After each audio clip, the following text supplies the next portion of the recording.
நாளைக்கான எபிசோடில் என்ன நடக்குதுன்னு பார்க்கலாம் வாங்க. அதுக்கு முன்னாடி நம்ம சேனலை சப்ஸ்கிரைப் பண்ணிட்டு பக்கத்தில் இருக்கிற பெல் ஐக்கானையும் ப்ரெஸ் பண்ணிக்கோங்க. அபிராமி லாயரை வர சொல்லி அவங்களோட மொத்த சொத்தையும் கார்த்திக் பேரில் மாற்றிடுறாங்க. அதை தெரிஞ்சு எல்லாருமே ரொம்ப ஷாக் ஆகுறாங்க.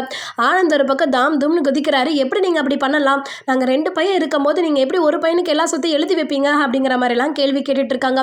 எல்லாத்தையும் அமைதியாக பார்த்துட்டு இருக்காங்க அபிராமி. அப்புறம் பேச ஆரம்பிக்கிறாங்க. என்னப்பா கேட்டா அப்படிங்கிறாங்க. நான் உங்களுக்கு 3 பசங்க இருக்காங்க, 2 பசங்க மேலே சொத்து எழுதாமல் எப்படி ஒரு பையன் மேலே சொத்து எழுதலாம்? என்ன உரிமையில் நீங்கள் எழுதுனீங்க அப்படின்னு கேட்குறாங்க. யாரப்பா கேட்கணும், என்ன உரிமை வேணும் இதுக்கு அப்படின்னா அபிராமி சொல்ல, அதுக்கு ஆனந்தும் கூட கூட பேசிக்கிட்டே இருக்காரு. இங்கே பாருங்கம்மா, அவன் விட நாங்கள் தான் ரொம்ப கஷ்டப்பட்டிருக்கோம். அந்த ஸ்பின்னிங் மில்லில் நான் நைட்டும் பகலுமா அவ்வளோ கஷ்டப்பட்டு உழைச்சிருக்கேன். அந்த உழைப்புக்கு தகுந்த ஒரு கூலி கூட எனக்கு இல்லையா? ஒரு சொத்து கூட என் பேரில் எழுதி வைக்காமல் இருக்கீங்க நீங்கள் அப்படின்லாம் கேட்டுட்டு இருக்காங்க. உன்னை நம்பி எப்படிப்பா நான் உன் பேரில் சொத்து எழுதி வைக்க முடியும்? உன்னை நம்பி ஒரு பொண்ணையே கல்யாணம் பண்ணி வச்சேன். அந்த பொண்ணையே இப்போ வீட்டுக்கு வெளியே நிற்க வச்சு வேற ஒருத்தைய வீட்டுக்குள்ளே கூட்டிகிட்டு வந்து ரொம்ப அழகாக பார்த்துட்டு இருக்கேன். உன்னை நம்பி சொத்தை எப்படி நான் எழுதி வைக்க முடியும் அப்படின்னு சரி மாதிரியா கேள்வி கேட்குறாங்க. ஆனந்த் நல்லா அப்படியே எதுவுமே பேச முடியல. மீனாட்சி அப்படியே ஒரு முறை மறைக்கிறாங்க. ஆனந்த் சமாளிக்க வரைக்கும் சமாளிச்சுட்டு அப்புறம் சொல்றாரு, அம்மா சொத்து வந்துட்டு எங்களுக்கு வந்தே ஆகணுமா? அப்படி நீங்க தரல அப்படின்னா நான் கோர்ட்ல போய் கேஸ் போடுவேன் அப்படிங்கிறாங்க. அபிராமி அப்படியே ஒரு நக்கலா ஒரு சிரிப்போட, எப்படிப்பா கேஸ் போடுவேன்? இது ஒன்றும் பாட்டை முப்பாட்டை சம்பாரிச்ச சொத்து கிடையாது. நானும் அப்பாவும் தோணி கஷ்டப்பட்டு உழைச்சி சம்பாரிச்ச சொத்து. எங்களுக்கு தெரியும் யாருக்கு கொடுக்கணும்னு, அந்த உரிமை எங்களுக்கு மட்டும்தான் இருக்கு அப்படின்னு சொல்லிடுறாங்க. கண்டிப்பா கார்த்திக் மட்டும்தான் இந்த சொத்தை பிரியாம ஒன்னா சேர்த்து கொண்டு போவான் இந்த குடும்பத்தையும். இந்த சொத்தை பிரிக்கிறது என்னோட உயிரை பிரிக்கிறதுக்கு சமம். நான் எத்தனை தடவை சொல்லியிருக்கேன். அதை யாருமே நீங்கள் பெருசாக எடுத்துக்கலாம். இதுதான் உண்மை. கார்த்திக் மட்டும்தான் இந்த சொத்தை பிரியாமல் இந்த குடும்பத்தை களைவிடாமல் பார்த்துக்குவான். அதனால தான் அவன் பேரில் எல்லாத்தையும் மாற்றிருக்கேன். அது மட்டும் கிடையாது, மேலும் படிங்க அப்படின்னு சொல்லி லாயர்கிட்ட சொல்கிறாங்க. அப்போ லாயர் வந்து சொல்கிறாங்க, கார்த்திக்கு தான் மொத்த சொத்து. ஆனால் வந்துட்டு இருக்க வரைக்குமே அருணும் ஆனந்தும் இந்த சொத்துல எல்லாத்தையும் அனுபவிச்சுக்கலாம். ஆனால் சொந்தமாக உரிமை கொண்டாட முடியாது அப்படின்னு சொல்லி எழுதியிருக்காங்க. இதை வந்துட்டு நீங்கள் அப்லோட் பண்ணிடுங்க அப்படின்னு அபிராமி சொல்லிடுறாங்க. லாயரோ அது சரி மேடம், நான் எல்லாத்தையும் அப்டேட் பண்ணிடுறேன் அப்படின்ட்டு எடுத்துகிட்டு போயிடுறாங்க. அப்போவும் ஆனந்த் விடாமல், அம்மா நீங்கள் தப்பு பண்ணுறீங்கம்மா அப்படின்னு சொல்கிறாங்க.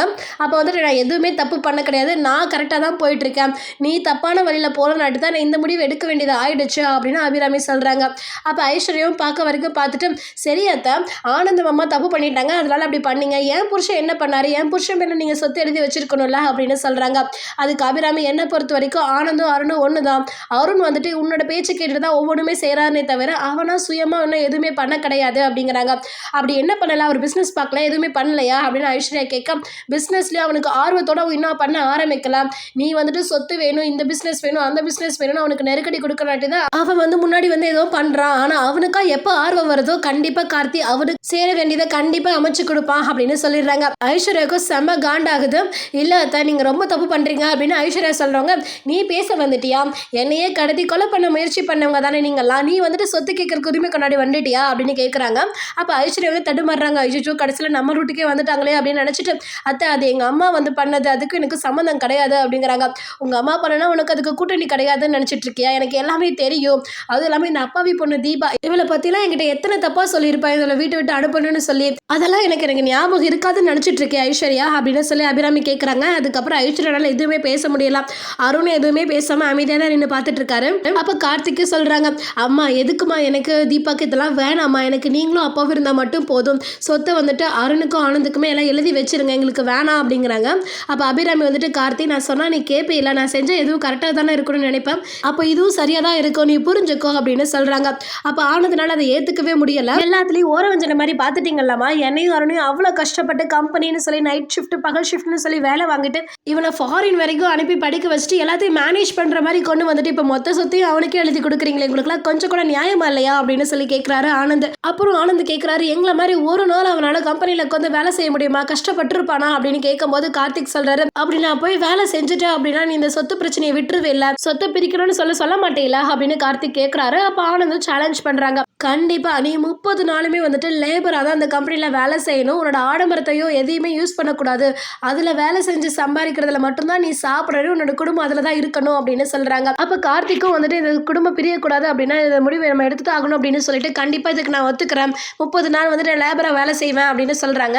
அப்படி சேலஞ்சில் தோத்துட்டீங்கன்னா என்ன பண்ணுவேன் அப்படின்னு ஆனந்த் கேட்குறாரு. அதே நீயே சொல்ல அப்படின்னு கார்த்திக் சொன்னோடனே ஆனந்த் சொல்கிறாரு, அப்படி நீ தோத்துட்ட அப்படின்னா மொத்த சொத்தையும் என் பேர்லையும் அருண் பேர்லையும் எழுதி வச்சுட்டு நீ இந்த வீட்டை விட்டே போயிடணும் அப்படிங்கிறாங்க. அபிராமி வந்துட்டு கார்த்திக்கிட்ட, அப்பா இதெல்லாம் வேணாம்ப்பா, அவன் தான் ஏதோ பேசிட்டு இருக்கான், இதுக்கெல்லாம் நீ ஒத்துக்காத அப்படிங்கிறாங்க. அப்போ கார்த்திக்கும், இல்லைம்மா இந்த குடும்பம் பிரியக்கூடாது, அதுக்காக நான் என்ன வேணா பண்ண தயாராக இருக்கேன் அப்படின்னு சொல்லிட்டு அந்த சேலஞ்சுக்கு ஒத்துக்கிறாரு. அடுத்த சீனில் ரியாவும் ஆனந்த் இருக்காங்க. அப்ப ரியா வந்து டென்ஷனா இருக்காங்க. அப்ப ஆனந்த் போயிட்டு ஏன் டென்ஷனா இருக்க அப்படின்னு கேட்குறாங்க. இந்த நேரத்துல கூட டென்ஷன் ஆகாம இருப்பாங்களா? நம்ம என்னென்னமோ ஆசைப்பட்டோமே, சொத்தெல்லாம் பிரியும்ட்டு இப்ப ஒண்ணுமே நடக்காம போயிருச்சு அப்படிங்கிறாங்க. அதுக்கு ஆனந்த் சொல்றாரு, இப்பதான் ரியா நம்ம ரூட்ல கரெக்டா எல்லாமே வந்துட்டு இருக்கு. கண்டிப்பா வந்துட்டு கார்த்திக்னால 30 நாள்ல அங்க லேபர் மாதிரி வேலை செய்ய முடியாது. அது எவ்வளவு கஷ்டம் தெரியுமா? எனக்கும் அருண் கூட வெயில்லையோ பகல்ல நைட்டு எல்லாத்துலயுமே வேலை செஞ்ச பழக்கம் இருக்கு. ஆனா கார்த்திக்கு அது அப்படி கிடையாது. அவனை சொகுசா மட்டும்தான் வளர்ந்தான். இப்ப எப்படி அவனால செய்ய முடியும்? கண்டிப்பா முடியாது அப்படிங்கிறாங்க.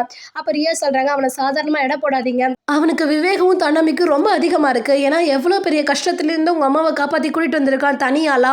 சோ அவனை சாதாரணமா நம்ம எடை போடவே கூடாது அப்படிங்கிறாங்க. அப்ப ஆனந்த் சொல்றாரு, கண்டிப்பா ரியா இதுல கண்டிப்பா அவனால ஜெயிக்கவே முடியாது. மொத்த சொத்தும் நமக்கு தான் வரப்போகுது. இதுக்கு நமக்கு சாதகமா தான் அமைய போகுது அப்படிங்கிற மாதிரி ஆனந்த் வந்து சந்தோஷப்பட்டுட்டு இருக்காரு. ரியாவும் அதை நம்பி சந்தோஷப்படுறாங்க. அதோட இந்த எபிசோட முடிச்சிருக்காங்க. அடுத்த எபிசோட்ல என்ன நடக்குதுன்னு பார்க்கலாம்.